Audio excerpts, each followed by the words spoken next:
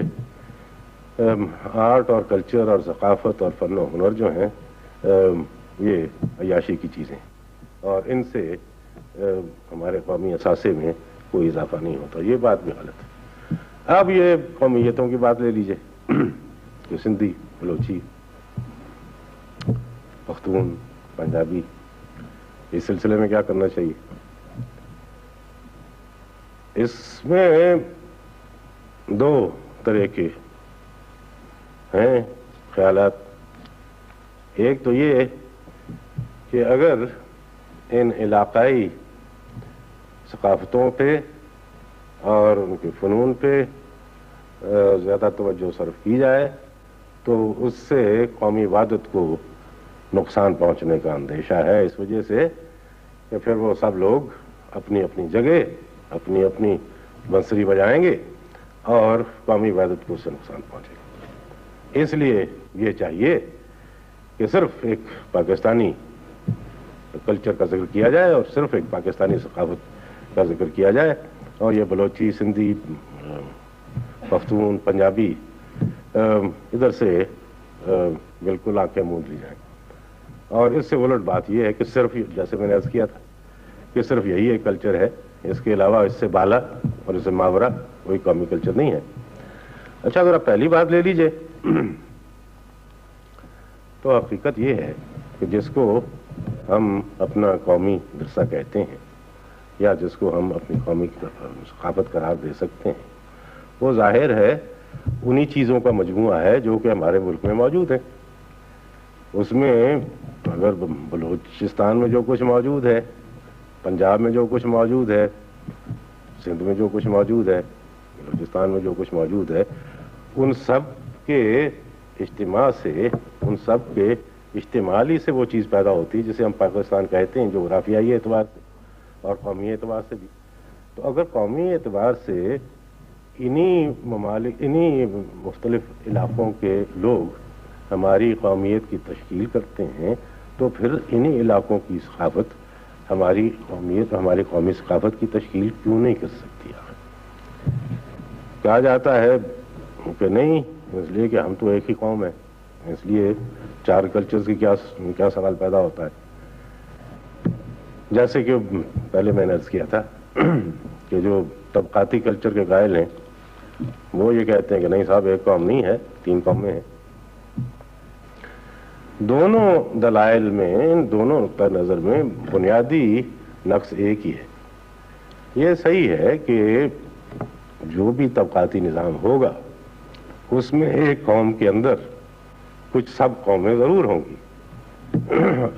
یعنی جن کو ہم طبقات کہتے ہیں، امراء بھی ہوں گے، شرفاء بھی ہوں گے، غرباء بھی ہوں گے۔ اور اگر آپ کا معاشرہ ان طبقوں میں بٹا ہوا ہے تو پھر آپ کی ثقافت بھی اسی طریقے سے مختلف زاویے اور مختلف شکلیں اختیار کرے گی۔ امراء کا کلچر الگ ہوگا، شہر کے جو کھاتے پیتے لوگ ہیں انگریزی دان، ان کا کلچر الگ ہوگا، جو آپ کے دیہات کے لوگ ہیں ان کا کلچر الگ ہوگا، تسلیم۔ لیکن 3 کلچر کی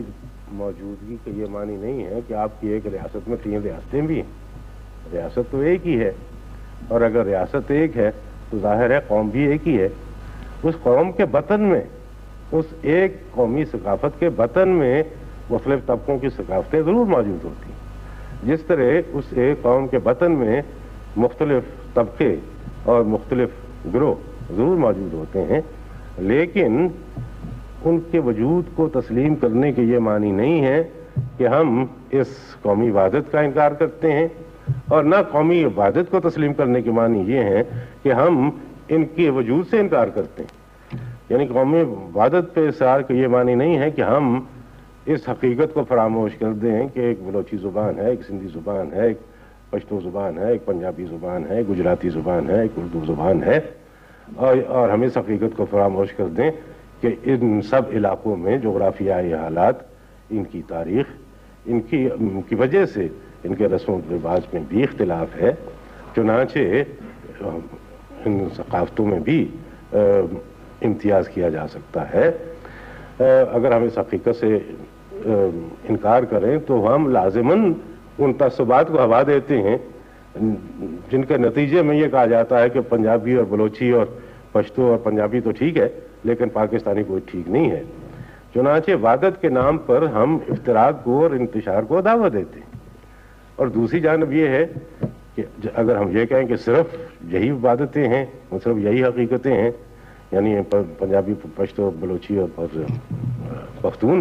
اور ایک قومی کوئی چیز نہیں ہے، تو وہ بھی غلط ہے۔ اس لیے کہ آخر ہم سب لوگ اگر ایک جگہ رہتے ہیں،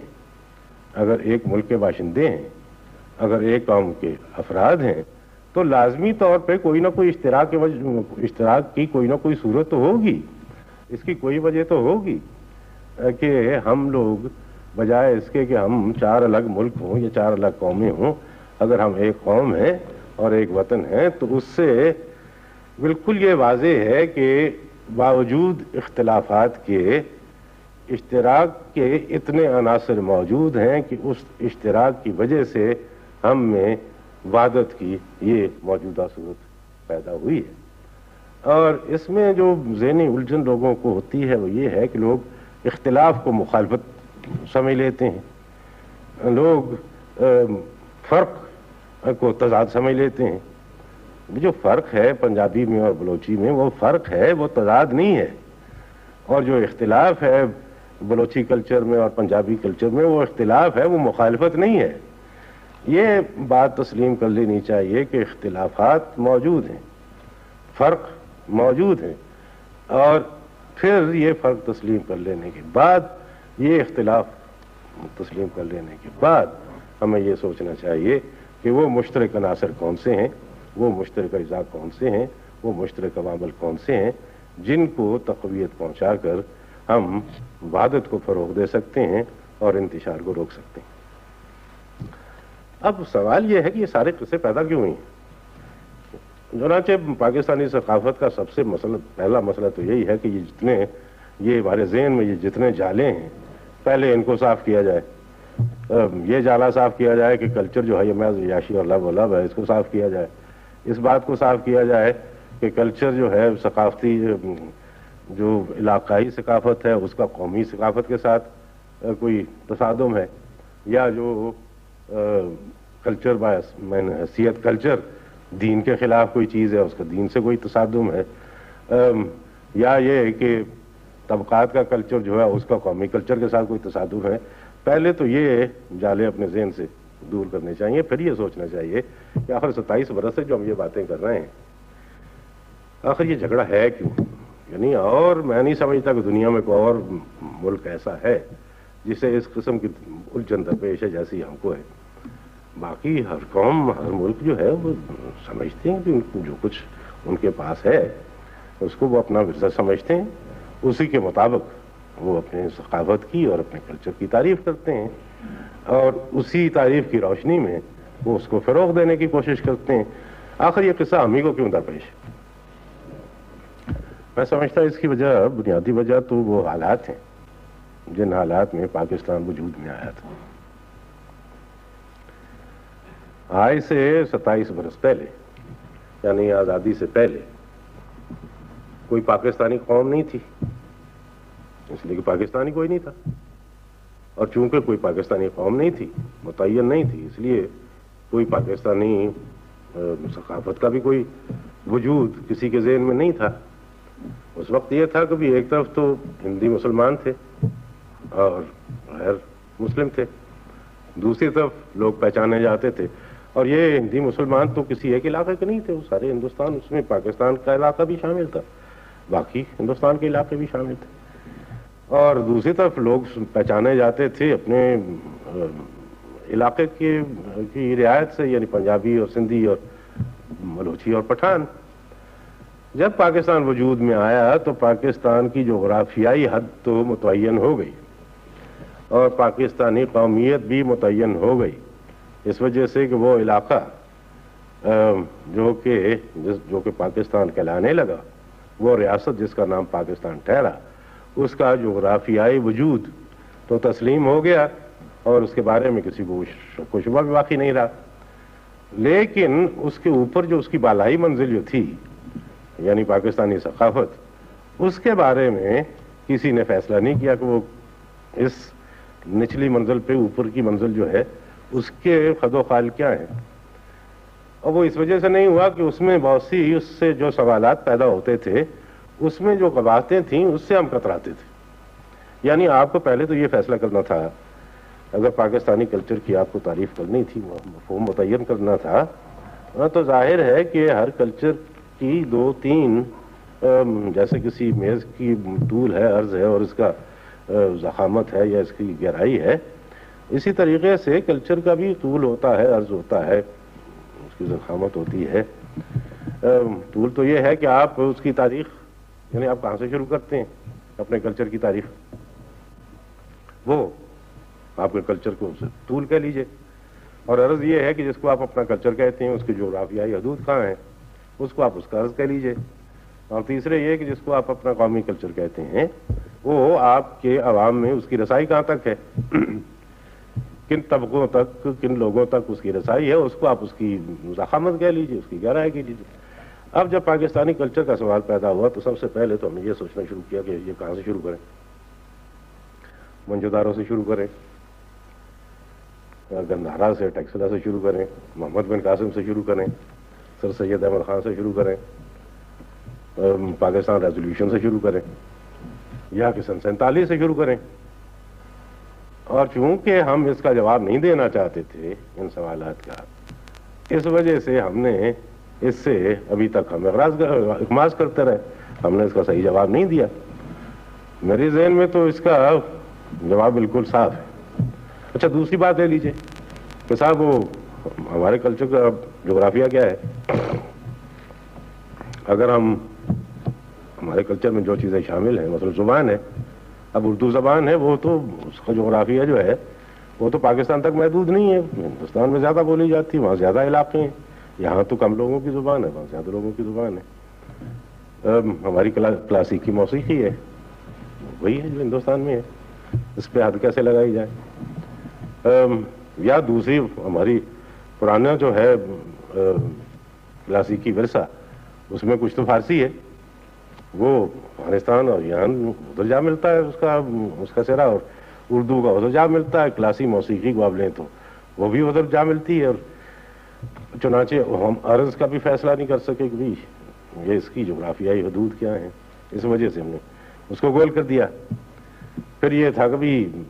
چلو جو بھی ہے قومی کلچر آپ کا، وہ قوم کے اندر، ملک کے اندر اس کی ضخامت کیا ہے، یعنی کس کس طبقے تک وہ پہنچا ہے۔ وہاں پھر وہی دقت پیش آ گئی کہ بھی شہروں کا جو ہے کلچر وہ الگ، دیہات کا کلچر الگ، بلوچستان کا کلچر الگ،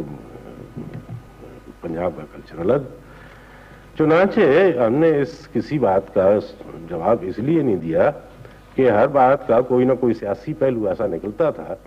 ہر جواب کا، جس کو کہ ہم بالکل سیدھے طریقے سے فیس نہیں کرنا چاہتے تھے، ہم اس کو سامنا نہیں کرنا چاہتے تھے۔ میرے ذہن میں تو یہ بات بالکل واضح ہے کہ قومی ثقافت میں ہر وہ چیز شامل ہے جو کہ کسی سرزمین میں موجود ہے۔ تاریخی اعتبار سے جہاں سے اس سرزمین کی تاریخ شروع ہوتی ہے، اس وقت سے لے کے اس وقت تک جو کچھ بھی فنون اور علوم اور ثقافت کی صورت میں جو کچھ کسی ملک میں موجود ہے، وہ اس ملک کا، اس قوم کا سرمایہ ہے، اس کا ورثہ ہے، اور اس سے کسی طریقے سے شرمانے کی ضرورت نہیں ہے۔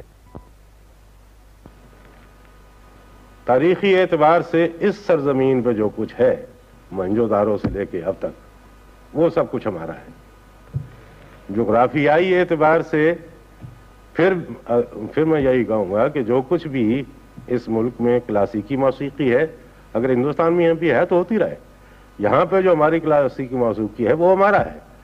وہ ہمارے کلچر کا حصہ ہے۔ یہاں پہ اگر اب پشتو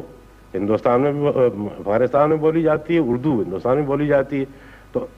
اس وجہ سے نہ ہم پشتو سے انکار کر سکتے ہیں، نہ ہم اردو کو رد کر سکتے ہیں، کیونکہ یہ تو سیدھی بات ہے کہ کلچر کے حدود اور ریاست کے یا پولیٹکس کے حدود ایک نہیں ہوتے۔ آپ یورپ کی مثال لے لیجئے، سارا یورپ جو ہے وہ ابھی تک یونانی مجسمے اور یونانی علم اصنام وہ سب کچھ ابھی تک استعمال کرتے ہیں۔ پھر ایسے ملک بھی ہیں جہاں کے ایک نہیں 3 4 5 قومیں آباد ہیں، وہاں کسی کو یہ الجھن درپیش نہیں۔ کسی انگلستان کے کسی شاعر نے یہ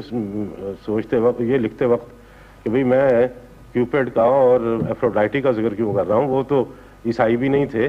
اور وہ انگریز بھی نہیں تھے، تو میری شاعری میں ان کا ذکر کیوں آتا ہے؟ وہاں کسی کو اس قسم کی الجھن درپیش نہیں ہے، ہمیں یہ الجھن کیوں درپیش ہے؟ چنانچہ میں یہ سمجھتا ہوں کہ دوسری بات یہ ہے، دوسرا مسئلہ یہ ہے کہ ہمیں یہ جو ہم اپنے کلچر کو چھوئی موئی بنانے کی کوشش کر رہے ہیں کہ ادھر کسی کا ہاتھ لگ گیا تو یہ خراب ہو جائے گا، اور ادھر کسی سے ٹانگ ٹکرا گئی یا ہاتھ ٹکرا گیا تو وہاں پہ کچھ گڑبڑ ہو جائے گی، اور یہ کہ اس میں یہ حصہ جو ہے یہ ہمارا نہیں ہے، یہ فلاں کو دے دو، یہ حصہ جو ہے یہ کسی اور کو دے دو، یہ بات میرے رائے میں غلط ہے۔ چنانچہ یہ دوسرا مسئلہ ہے جو کہ صاف ہونا چاہیے۔ ہمیں جو کچھ بھی ہے اس پہ جتنا بھی ہمارے پاس تاریخی ورثہ ہے، ہمیں اس سب پہ فخر کرنا چاہیے۔ اس تفاخر میں وہ حصہ جو کہ محض تاریخی ہے، اس کو آپ محض قومی تفاخر کے لیے استعمال کیجیے۔ یعنی اب موہنجو داڑو کا ہماری موجودہ زندگی سے بہت کم علاقہ ہے، لیکن اس میں کچھ اجزاء ایسے ہیں جو کہ اس وقت تک آپ کو سندھ کے ظروف میں، سندھ کے لباس میں، سندھ کے اور مظاہر زندگی میں آپ کو ملیں گے، اور بہت سا حصہ ایسا ہے جس کا کہ آج کل کی زندگی سے کوئی تعلق نہیں۔ اسی طرح سے گندھارا آرٹ جو کہ دنیا کی ایک بہت عظیم جمالیاتی ورثہ سمجھا جاتا ہے، اس کا اس وقت ہماری موجودہ زندگی سے بہت کم تعلق ہے، لیکن اس میں کچھ ایک آدھ عنصر اس قسم کا ہے لباس میں یا ظروف میں یا اور کسی چیز میں یا تعمیرات میں جو کہ اس وقت تک زندہ ہے۔ تو ہماری گزشتہ تاریخی ورثے کا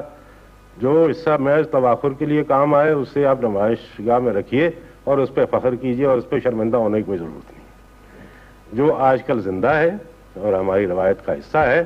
اس کے بارے میں یہ سوچنا چھوڑ دیجئے کہ یہ ہندوستان میں بھی ہے اور افغانستان میں بھی ہے اور کہیں اور بھی ہے، اور یہ بھی سوچنا چھوڑ دیجئے کہ اگر وہ براہ راست آپ کے دین سے متصادم نہیں ہے، تو یہ بھی سوچ دیجئے کہ یہ تو چیز اسلامی نہیں ہے. ظاہر ہے پنجابی اسلامی نہیں ہے. لسی پینا جو ہے اس کا اسلام سے کوئی تعلق نہیں ہے. یا آپ نے اگر میں نے یہ کپڑے پہنے یا آپ نے اچکن پہنی ہے تو اس کا کوئی اسلام سے تعلق نہیں ہے. اس لیے کہ یہ دنیاوی چیزیں ہیں. تو آپ جو دنیاوی چیزیں ہیں ان کو دنیاوی چیزیں سمجھ کے ان کو آپ قبول کر لیجئے. یہ دوسرا مسئلہ ہے جس کے بارے میں سمجھتا ہوں کہ ہمارے ذہن صاف ہونے چاہیے. اور اگر ان دونوں باتوں پہ ہمارا ذہن صاف ہو جاتا ہے تو پھر تیسرا مسئلہ یہ ہے کہ ہمارے کاروبار زندگی میں جو ہم نے مختلف درجہ بندیاں کر رکھی ہیں اپنی قومی ضروریات کی، اس میں ہم ثقافت کو اور اپنے قومی کلچر کو کیا مقام دیتے ہیں. تیسرا مسئلہ ہے اس مقام کا تعین جو کہ آپ کی قومی زندگی کی منصوبہ بندی میں ثقافت کو یا کلچر کو یا فنون کو حاصل ہے. میں یہ عرض کر چکا ہوں کہ یہ نہ صرف ضروری چیز ہے بلکہ زندگی کی قومی زندگی کی اولین ضروریات میں سے ہے. اس کو نہریں کھودنے سے اور کارخانے بنانے سے اور بینکوں کی عمارتیں بنانے سے اس کا درجہ اس سے فائق ہونا چاہیے. یہ تو نظریاتی بات ہے. اب اس سے آگے مرتب ہوتے ہیں عملی نتائج کہ بھئی پھر کرنا کیا ہے. اس کے بارے میں بہت سی تجاویز آپ کے سامنے آ چکی ہیں. اس رپورٹ کے صورت میں وہ جو فیس کاردار صاحب کی رپورٹ تھی اس رپورٹ کی صورت میں وہ بنیادی طور پہ وہ ان کو دو حصوں میں تقسیم کیا جا سکتا ہے. ایک تو وہ مسائل ہیں جو کہ ہمارے سب فنون کے لیے، بلکہ پہلی تقسیم تو یہ ہے کہ ایک تو ہے فنون جسے کہتے ہیں، فنون جمیلہ یا کہہ لیجئے یا فنون کہہ لیجئے. ہاں یہ فنون جمیلہ سے مجھے خیال آیا کہ یہ جو فائن آرٹس اور ہینڈی کرافٹس یعنی فنون جمیلہ اور حرفت میں جو تمیز کی جاتی ہے یہ خالص مغربی چیز ہے. میں اس کا بالکل قائل نہیں ہوں. جہاں تک فنون کا تعلق ہے یا آرٹس کا تعلق ہے وہ تو چونکہ افراد پیدا کرتے ہیں، ان کے بارے میں تو ہم بیٹھ کے عملی تجاویز پیش کر سکتے ہیں کہ بھئی تربیت گاہیں ہونی چاہیے، درس گاہیں زیادہ ہونی چاہیے، آرٹ گیلریز ہونی چاہیے. آرٹسٹوں کو آج کل رنگ ہی نہیں ملتے، ان کو کینوس نہیں ملتا، ان کو جو سہولتیں ہیں وہ پیدا ہونی چاہیے. موسیقاروں کے لیے ان کی روزگار کا کوئی بہتر انتظام ہونا چاہیے. ان کے فن کو لوگوں تک پہنچانے کے لیے زیادہ سہولتیں میسر آنی چاہیے، زیادہ کانسرٹس ہونے چاہیے، زیادہ ہال بننے چاہیے وغیرہ وغیرہ. اسی طرح تھیٹر کے لیے بھی تھیٹر ہونے چاہیے، آرٹ گیلریز ہونی چاہیے. یہ سب ایسی چیزیں ہیں جن کے بارے میں کوئی ایسا مشکل کام نہیں ہے کہ آپ ایک دن میں بیٹھ کے آپ بلو پرنٹ بنا دیں. اور ایسے بلو پرنٹ وہاں پہ کوئی 300 پڑے ہوئے ہیں ہماری وزارت کے پاس کہ آرٹ کا یہ کلچر کا اس کا مصوری کا یہ ہونا چاہیے، موسیقی کا یہ ہونا چاہیے، تھیٹر کا یہ ہونا چاہیے، اس کا یہ ہونا چاہیے. یہ جتنے مسائل ان کے عملی مسائل جو ہیں وہ سارے تفصیلی طور سے ان پر بحث بھی ہو چکی ہے، ان کی دستاویزی صورت بھی موجود ہے اور وہ حکومت کے پاس موجود ہیں. وہ صرف جب یہ فیصلہ ہو جائے گا کہ یہ عیاشی کا سامان ہے کہ نہیں ہے اور یہ ضروری چیز ہے کہ نہیں ہے، جب وہ تعین ہو جائے گا تو پھر کوئی صورت ہو جائے گی. وہ تعین اس وقت ہوگا جب ہم یہ تسلیم کر لیں گے کہ بھی یہ اگر کسی شہر میں آپ ایک دروازہ صفائی رکھ سکتے ہیں، ایک کوتوال پولیس رکھ سکتے ہیں، ایک محرر چنگی رکھ سکتے ہیں، ایک انسپیکٹر تعلیمات رکھ سکتے ہیں اور باقی ہر طرح میں کوئی نہ کوئی آدمی رکھ سکتے ہیں، تو آخر آپ ایک ثقافتی افسر کیوں نہیں رکھ سکتے جو وہاں پہ ثقافت کا انتظام کرے. اگر آپ کے پاس شہر میں اور بہت سی سہولتیں موجود ہیں، صرف لاہور شہر اور کراچی شہر کی بات نہیں ہے، گجرانوالہ اور وزیر آباد اور سیالکوٹ اور سنبڑیال اور جتنے قصبے ہیں، اگر ہر جگہ باقی ہر طرح کے کارندے موجود ہیں تو آخر ایک کارندہ اس کام کے لیے کیوں نہیں موجود ہو سکتا کہ جو صرف یہی کام کرے. وہاں پہ جو بھی ہنر ہے کسی کے پاس کوئی فن ہے تو اس کو دریافت کرے، اس کو لوگوں سے روشناس کرنے کی کوشش کرے اور یہ کوشش کرے کہ بھی باقی لوگ جو ہیں ان کو اشتیاق پیدا ہو کہ وہ بھی اس میدان میں آئیں. اسی طریقے سے اگر آپ نے اپنی تعلیم میں اور ہزار طرح کے مضامین شامل کر رکھے ہیں تو کیا وجہ ہے کہ آپ یہ فن اور ثقافت کو آپ پہلی جماعت سے لے کے آخر تک اس کی جو مختلف صورتیں ہیں ان کو آپ کیوں مضامین کی صورت میں اپنے نصاب تعلیم میں شامل نہیں کر سکتے؟ یہ جیسے میں نے عرض کیا، یہ تو فنون کی بات ہے جس کے بارے میں کچھ ایسی منصوبہ بندی کرنا یا مسائل کو لوگوں کے سامنے پیش کرنا کچھ ایسی مشکل چیز نہیں ہے. لیکن دوسرا مسئلہ جو ہے کلچر کا،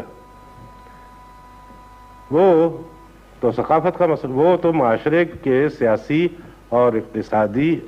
ڈھانچے کا مسئلہ ہے. اس میں آپ کلچر کی صورت اس وقت نہیں بدل سکتے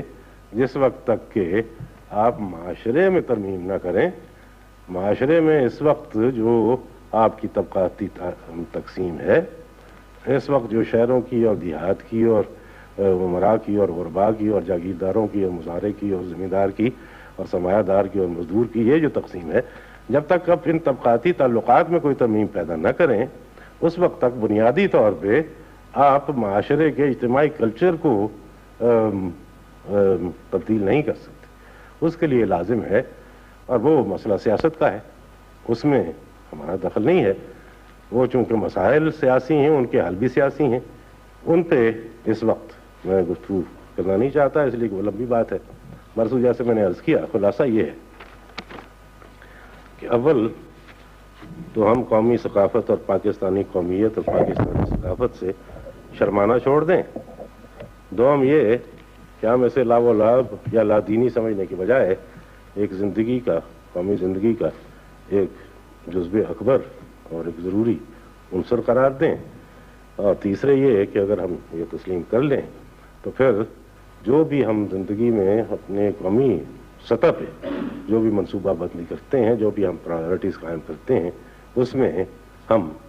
اس کی پرائیورٹی متعین کریں. اور آخر میں یہ ہے کہ اس کے بارے میں، یعنی آرٹ اور کلچر تو کرنے کی چیزیں ہیں،